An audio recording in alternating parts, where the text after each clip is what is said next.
This is Mujib from North Country Kettlebells. Today I'm going to be talking about the one-handed kettlebell swing and some of the specifics that go into doing safe and effective one-handed swings.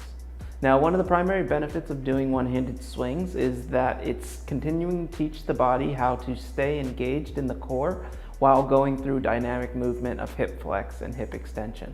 So if we think about trying to move through space and wanting the core to stay engaged as we're moving through space, the swing mechanic is going to be one of the great ways to train that into the body so that it becomes a little bit more automatic when we're doing these activities. The added benefit of the one-handed kettlebell swing is that I'm learning how to keep my non-working hand just as engaged during the whole movement. So that means if the kettlebell's in my right hand and my right hand is doing the swing, my left hand is also going to remain engaged. So it's teaching my non-working side how to stay engaged simultaneously while the other side is engaged in the actual work.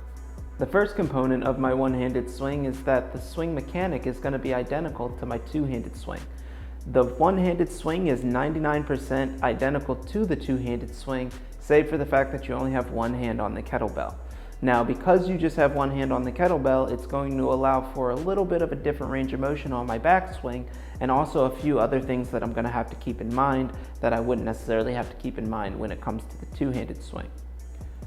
The first thing that I'm going to keep in mind when I'm doing my one-handed swing specific is what my arm is doing at the back of my swing. So again, 99% identical to the two-handed swing means that at my backswing, the kettlebell is going to be above my knees. My arm's going to be very close to my body, and my torso is going to remain in such a position that my chest could be seen on my backswing. The difference here being that I only have one hand on the kettlebell is going to change a little bit of what's going to go on with my arm itself. So on the back of the backswing, I like to prescribe to people that the elbows stay at full extension at the back of that backswing. So some of the specifics that I like to do myself are to keep my thumb pointed back on my backswing with my elbow at full extension. That way I can make sure that my elbow isn't flexed at my backswing and that the force of the kettlebell is transferring evenly to my hips and away from my shoulder itself. Now on the upswing, when I come up, I don't necessarily have to keep my thumb back, and I don't necessarily even have to keep my elbow at full extension.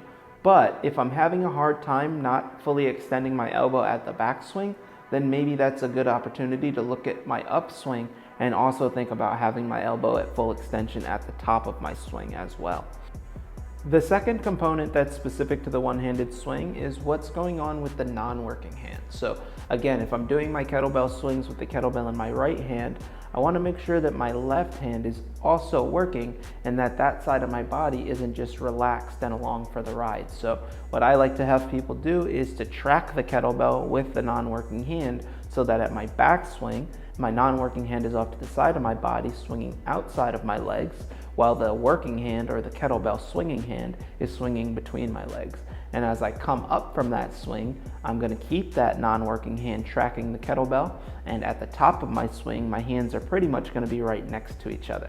In fact, occasionally when people are having a hard time using the tracking mechanic from one side to the other, I'll have them tap the kettlebell handle at the top of that swing. So you'll do the right-handed swing, and at the top of that right-handed swing, the left hand will just tap the kettlebell handle just slightly, just to let you know it's right there. And then tracking that kettlebell on the way back, it's going to go down at the same time the kettlebell goes down. The third component to the one-handed swing is going to be the consistency of our movements. So again, we're going to find that is going to be the truth with all of our swings, but particularly with the one-handed swing where I only have one hand on the kettlebell and there's a lot that the opposite side could be doing and there's a lot that could be going on at the top of that swing or the bottom of that swing, I really just want to think about consistently doing the same movement every single time. With my one-handed swings, I like to stay within the 5 to 10 range, and if I want to do a lot of one-handed swings, then I'll try to switch hands after every 5 reps. This way your form doesn't deteriorate as you're doing your swings, and you can keep in mind all of the different components that go into doing safe and effective one-handed swings.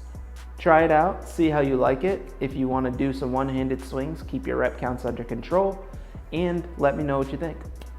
Again, this is Mujib from North Country Kettlebells talking about one-handed kettlebell swings.